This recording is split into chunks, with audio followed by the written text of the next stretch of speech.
Uh, at least she has a nice voice, right? So, and like I said, in a couple of weeks, we're going to be doing a class, and I'm going to be doing a story. And so I've got two stories that are my two favorite stories I've ever done. But this one is one that I did for a long time. Anytime I had an opportunity to do a story, this was the story I did. And so I believe God's going to have me do this. 2 Kings chapter 5, we break into three different stories. And so we may do that in this class. But this first story, my very first workshop that I was the lead instructor at, and I did really, really poorly, by the way. I was way in over my head. And Dorothy was there. Dorothy invited folks. We were at this, it looked like a camp from the 1950s. I mean, it looked like somebody had set a Hollywood set of what a children's camp would look like. And, it looked so weird, it looked fake, right? An awesome place. Loved it. It was fantastic. But they had this big fireplace in this big room, and Dorothy said, anybody that wants to come tonight, I'm going to do a bonus story. And Dorothy was an amazing storyteller and really incredible listener and follow-up questioner. She really asked good follow-up questions. And so she did this story. And when she first told the story, I was like, why would you pick this story? It's terrible. I mean, there's hardly any action. I mean, it's the characters are kind of like, it's just, I was pretty shocked, to be real honest. And then she told the story and she led us through the story. And when she got done, I was blown away. Because it is a story that's not like, I told the story, let's give an invitation. And thousands will come down. But it is a great way to show how digging into a passage allows you to see things that you might not notice on first glance. And now I've said all that, and so I've set myself up for failure here.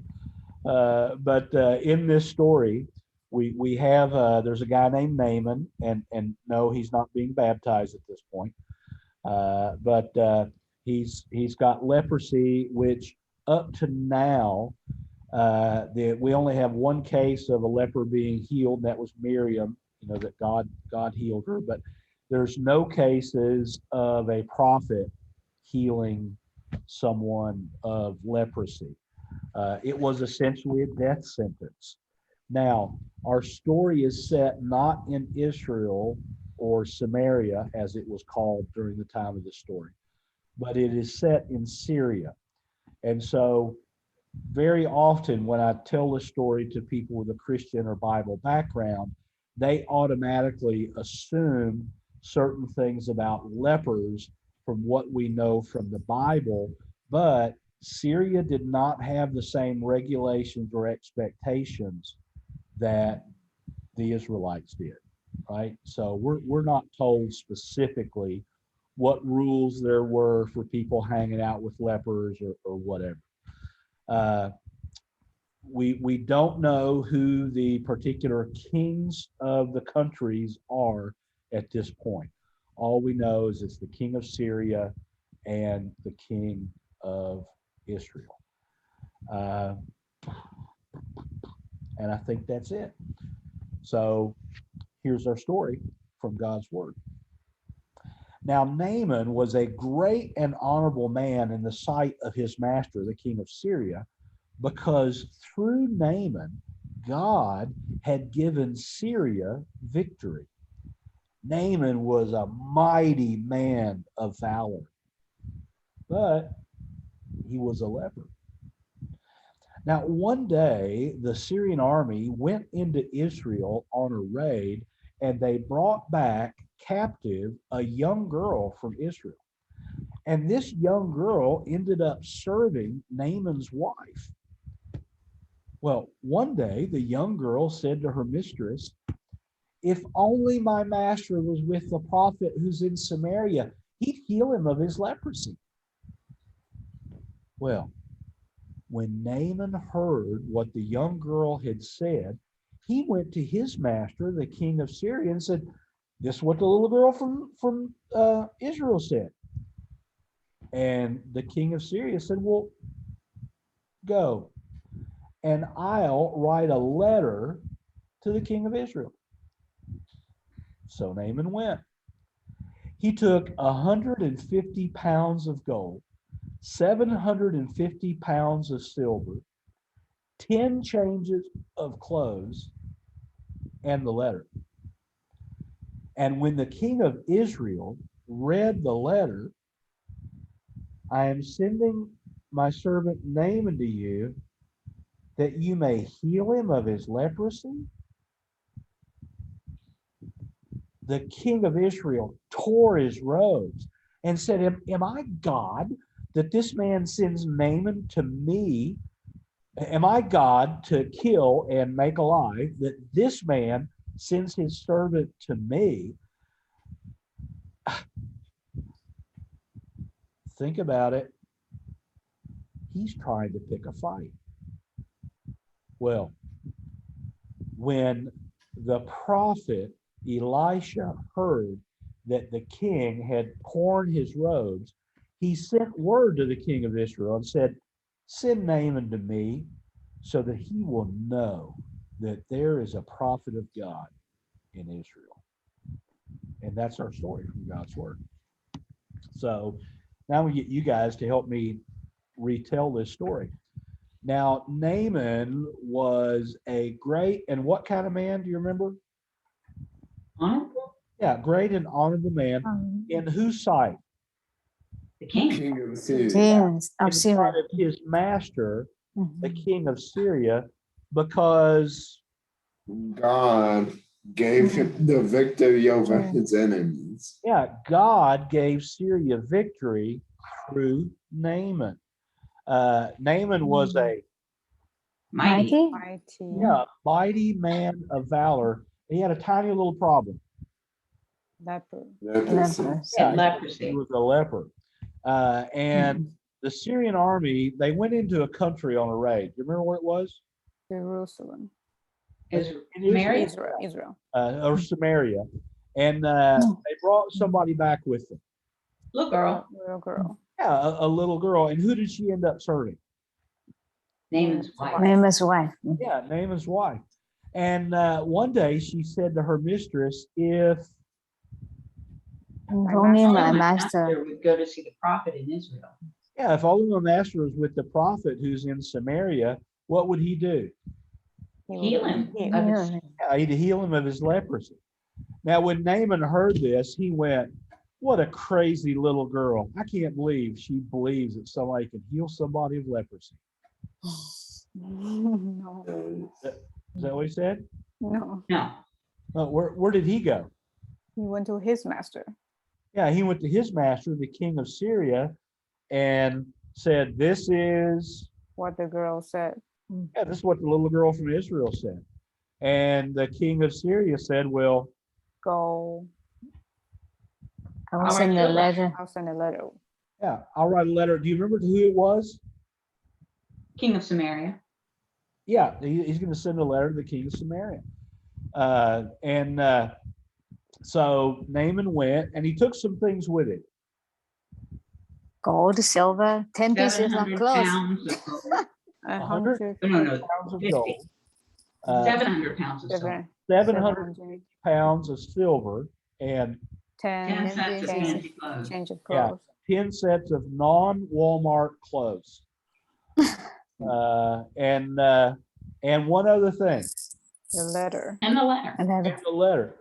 And when he delivered it to the king of Samaria, what did the king do? For his Oh, clothes. for his robes. Yeah, he and the letter said, "I'm sending my..." Servant Naaman. Yeah, servant Naaman to you. Why? To be healed To of be his healed of his leprosy. leprosy. Yeah, and when the king heard that, he tore his robes and he said, "Am I Am I God? God?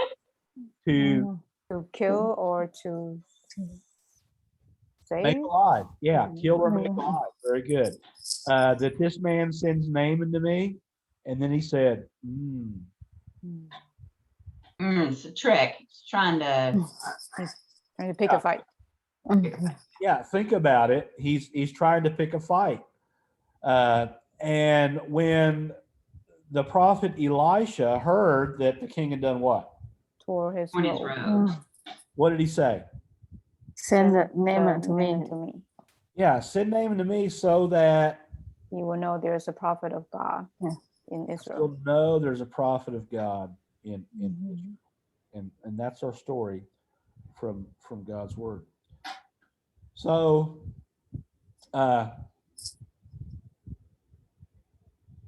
wouldn't you love to trade places with, I mean, here this guy, he's the commander of the army of an entire nation. He has a lot of money, we see in the story, right? I mean, wouldn't you love to be this well-known, very powerful guy with lots of cash at hand? Wouldn't it be great to be Naaman? Yeah, but he had a sickness. Oh, yeah, he had that little problem of leprosy. So even though he had all those things, and the ear of the king that we know, what do you think it might have been like for him?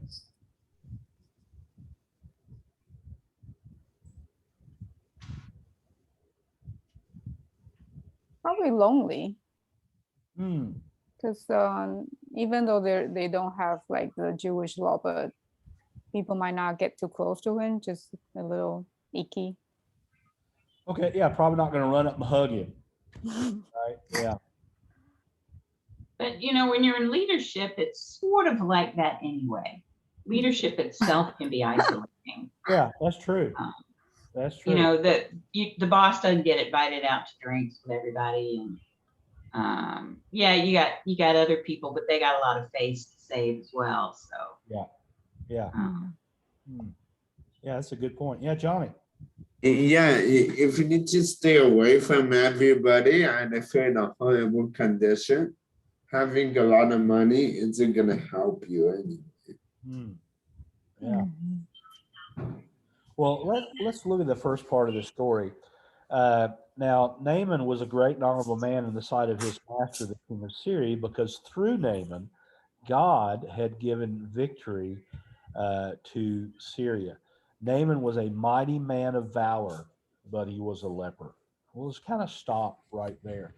One of the things I meant to bring up in my introduction was the fact that God told the nation of Israel, if you're following me, I'm going to give you victory. But if you're going your own way and worshiping false gods and doing those things, I'm going to give your neighbors, your enemies, victory. So, leprosy. It says that Naaman was a great and honorable man in the sight of his master. The fact that his master still held him in such high esteem, even though he had leprosy, might that indicate anything about Naaman's personal character?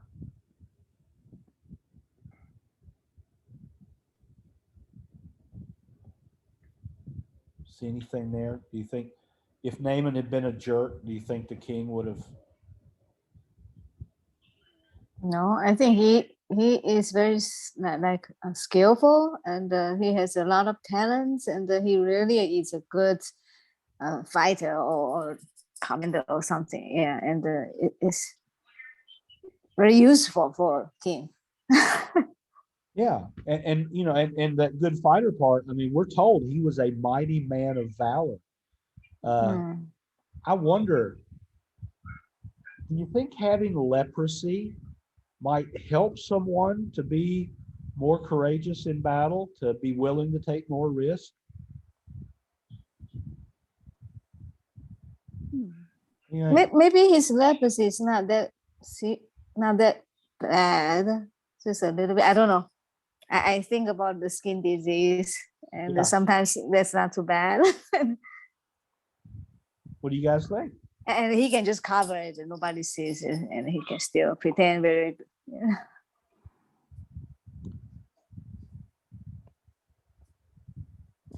What we're and we'll look at this in just a few minutes, but we do see that the king was pretty quick to allow him to leave for the sake of having this leprosy healed. So could that indicate anything to us about the degree of leprosy he had? If it was a mild case, do you think the king would be quite as willing to send him to the enemy uh, to be healed? It might Maybe, really be like it's something that it actually troubles him, and then the king knows about it. Okay. All right. So maybe. Well, it's certainly worth a lot to him. He's taken a boatload of I mean, even your really bad healthcare plans don't usually require that kind of payment. Even in America. Yeah, we're talking triple bypass, out of pocket kind of money.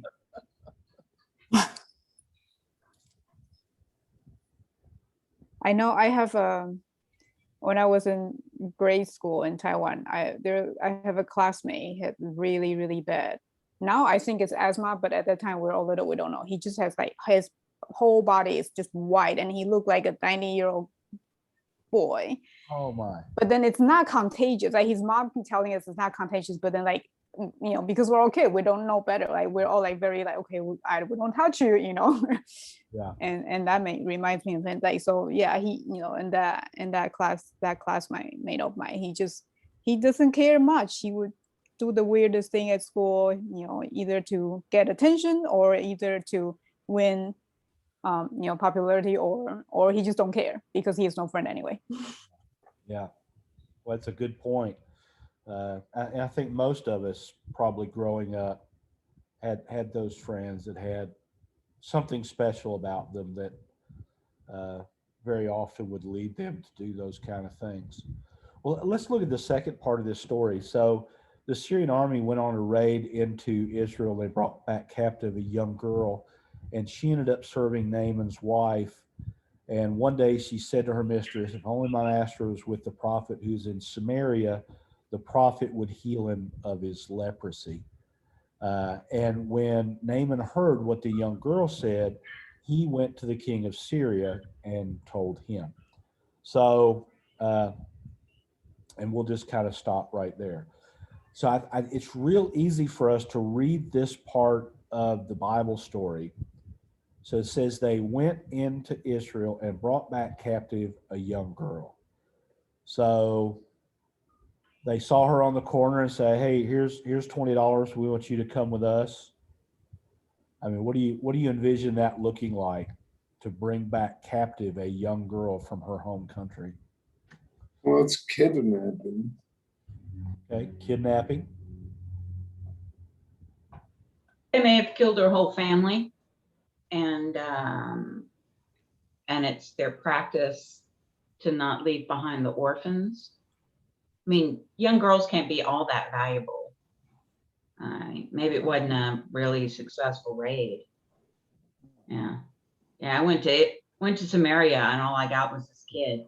Yeah, all I got was this little girl. T-shirt. Not even a T-shirt. So,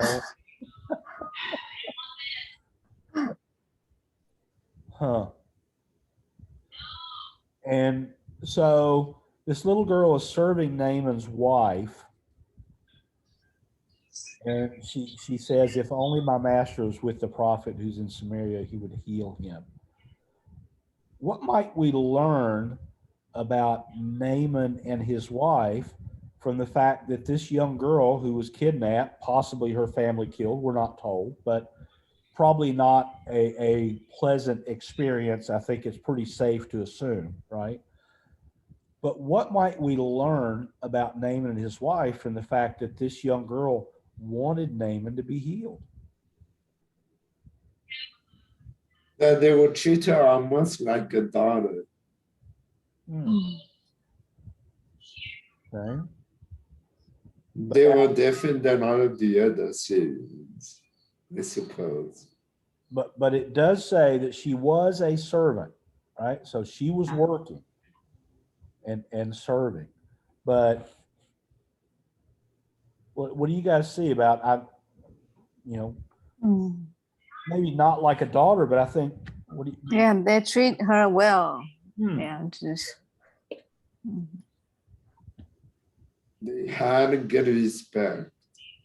Okay. She respected them. Mhm. Might we learn anything about her upbringing spiritually from the fact that she had such confidence in the prophet of God? She had a good mom and dad. Well, the Bible doesn't say that, but what it Somebody. Yeah, it could have been her grandparents. Yep. As the Or the neighbor. Mhm. But I mean, does it seem like she had some pretty good training spiritually at some point in her life? I mean, what do you guys see there? Well, she doesn't, at the time, and even now, the most common thing is to think these good things are for the good people. These good things are for my people.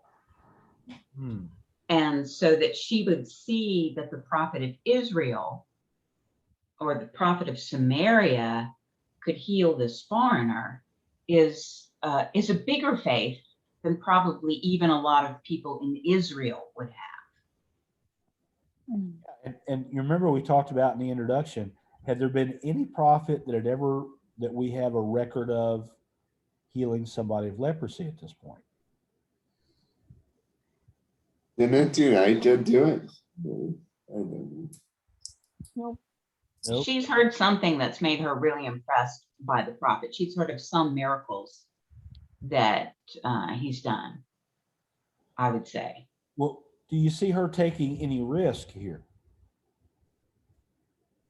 Do we know that when she said prophet, she meant Elisha the prophet or other prophet? Yeah, that we do figure that from the story, because he is the one at the end of the story, so it kind of fits.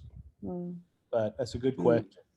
But maybe Elisha has a really good reputation of like compassion. Well, a prophet in the Old Testament was like the voice of God. So. Well, compassion, yeah, sorry. Go ahead, Diane, I'm sorry. No, I interrupted you. Okay. I would say compassion is not always, high on the prophet list in some of your Old Testament prophets. When you think of them, that's not like the first thing that leaps to mind. More of a, quit acting like cow dung and, repent and turn to God. Yeah, they weren't the most soft-spoken. Well, she had faith. I'm sorry, go ahead, Johnny. Yeah. She had faith in God because if the prophet would talk, would be like the voice of God in a way. She knew that God would give wisdom to the prophet and that God would end up healing Naaman. Wow. Yeah, I just think that she has the face like child. Child will say that God can do everything. They imagine God can do anything. That's good. Yeah, that's really good. Yeah. Well, might we learn anything about this young girl by the fact that Naaman, and I don't think that we're using the word immediately is too much of a stretch, but in the story, when he heard what she said, he went immediately to the king.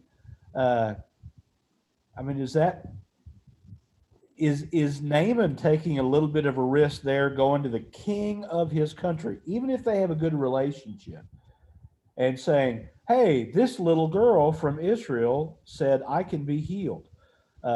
Does that tell us anything about the character of the little girl that he was willing to take that step?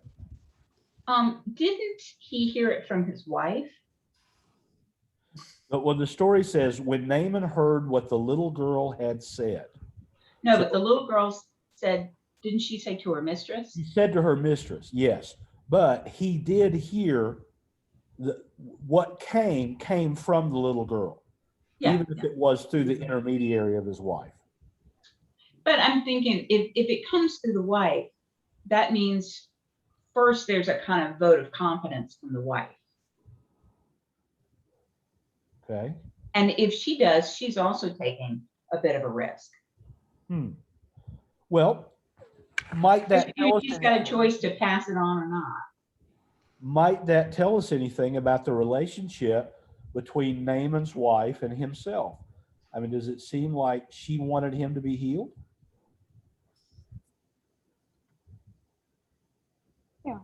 Yeah.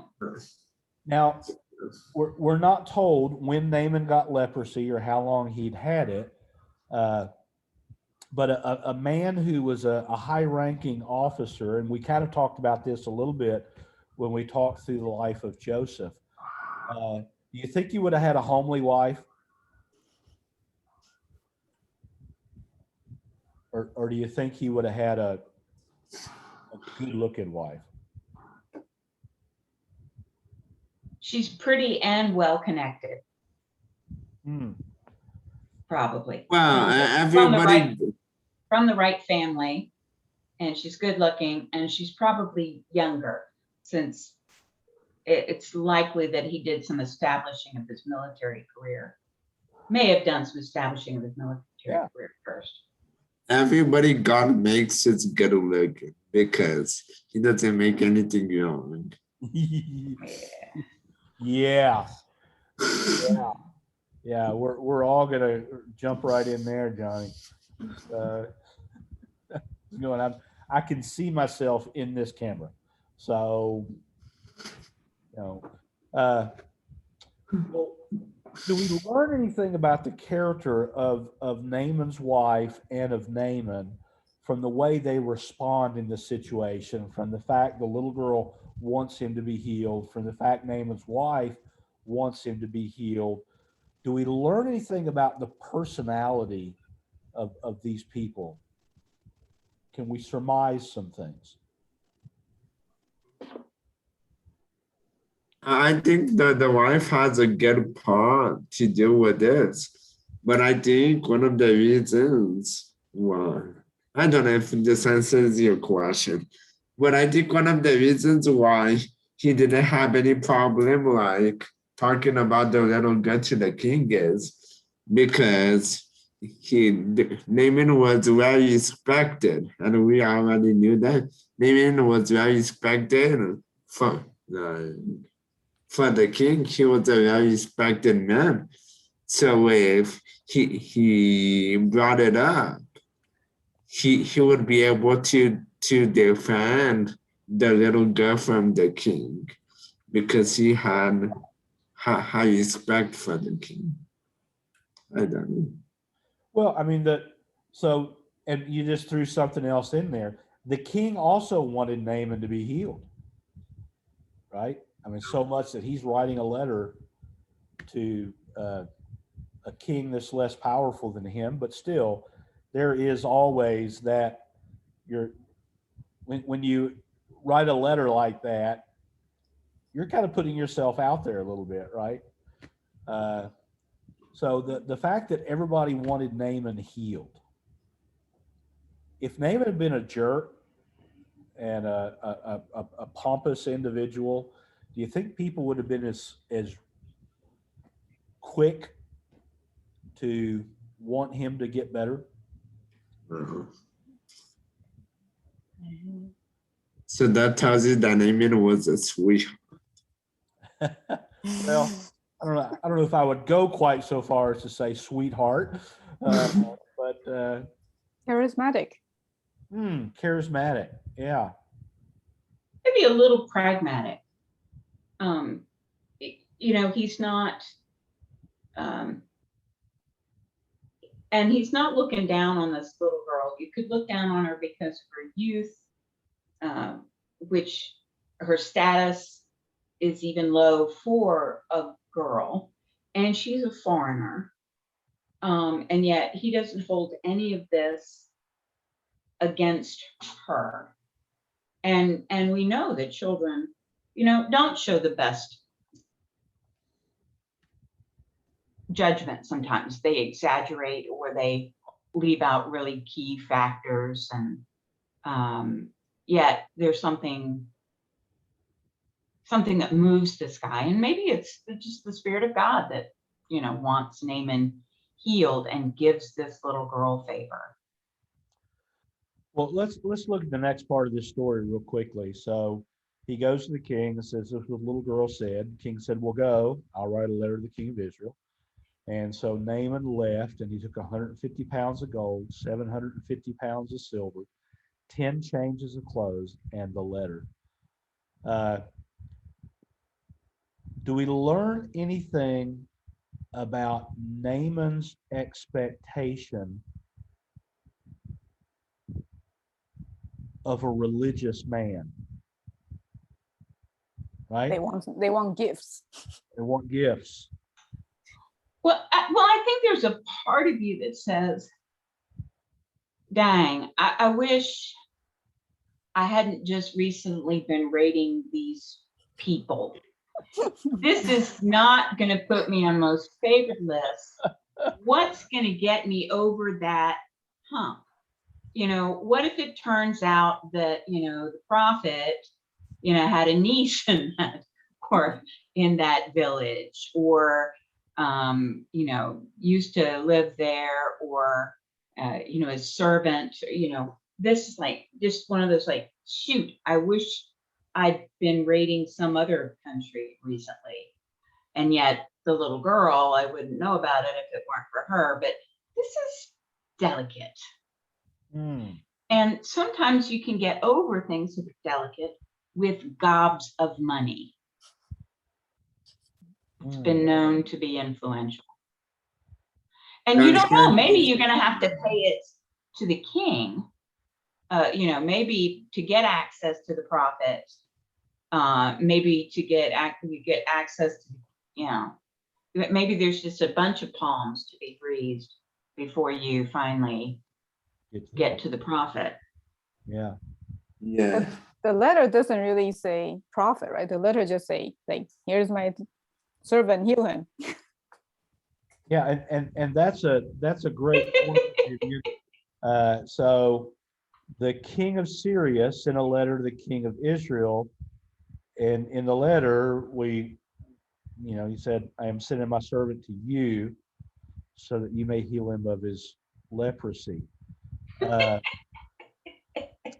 Now, does that tell us anything about the expectation of the king of Syria so if there's a prophet that's got enough power to heal a leper, does the king of Syria seem to think that the king of Israel is going to have a decent relationship with that individual? Yeah. I mean, what do you see there as far as an expectation of the? I mean, because who could the king of Syria have written that letter to? The prophet directly. Yeah.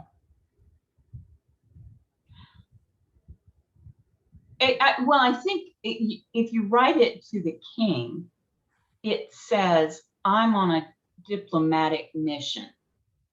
I'm not coming here to attack you.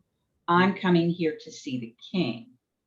And I've been sent by my king to your king. So there's nothing hinky going on here. This is an official matter. Yeah, because again, I've been raiding y'all recently, but that's not this. this time. Yeah, that's not this. But, but Diane, so he's taken 150 pounds of gold, 750 pounds of silver, and Wow. so do you think traveling across country with that kind of wealth, do you think it's like he just him and his wife? Or do you think there's a whole caravan along with him? What do you, how you? Oh yeah, it's impressive. It's the guys, and then the guys eat, so you got food for the guys, and these guys are his most devoted people because they get nothing out of this. Normally you go on a raiding trip and you get the bonus. Maybe you get a salary, but you get the bonus. There's nothing to gain by this except the health of your master and his loyalty. Yeah. But I bet they're loyal already. Yeah, and later on in the story, in the next part of the story, we'll see that. Well, you know, in the story, we see that we talked a little bit about how that desperation made him a little bit more open to something that, you know, when the little girl suggested this. I mean, today, does desperation still drive people to spiritual decisions? Does that still happen? What might that look like for somebody being desperate and being that desperation being used to draw them to God? Yeah, Johnny. Can I share an example of somebody I know? Sure. Okay.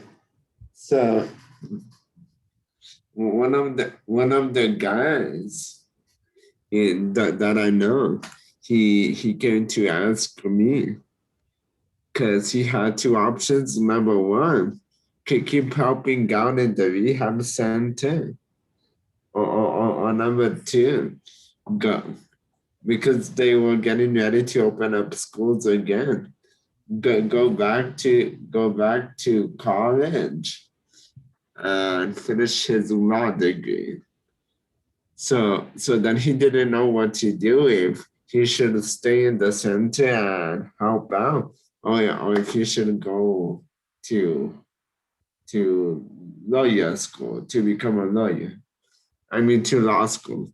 So then he came and asked me. He said,